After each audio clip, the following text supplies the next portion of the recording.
Hello， 大家好，皆さんこんにちは，歡迎嚟到粵語廚房。麋鹿爺爺聖誕版粵語廚房。今日整乜嘢啊？聖誕版今日整聖誕樹沙律。好，而家介紹一下你嘅材料。西洋花 broccoli、薯仔、じゃがいも、ミニトマト、番茄仔、卵、蛋、紅蘿蔔、人參、腸仔、sausage、corn、粟米、mayonnaise、沙律醬、蘋果、蓮藕。而家我哋開始整大黃龍開水狀，將呢啲菜整熟佢。大豆卵を茹でます。紅蘿蔔整熟啦，而家開始切紅蘿蔔。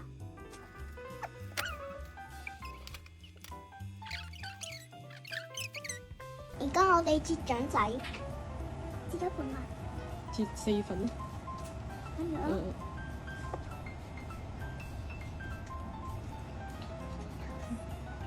偷食。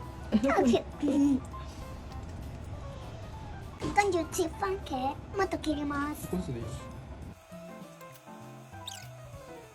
薯仔實好啦，じゃがいも茹でました。加啲鹽，加啲鹽，加啲胡椒粉，將呢啲切好嘅材料冚唪唥都放去呢個入邊，唪唥都放埋呢度。加沙律醬、mayonnaise 入れます。整得好靚啊！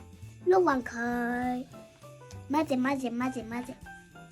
而家將呢個薯仔沙律整成聖誕樹嘅形狀。ツリーの形にします。跟住之後放西洋花。ブロッコリーを入れます。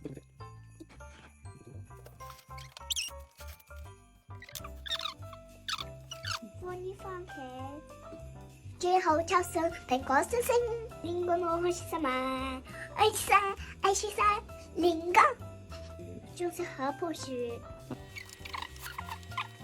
最後加上沙律醬，mayonnaiseつけます。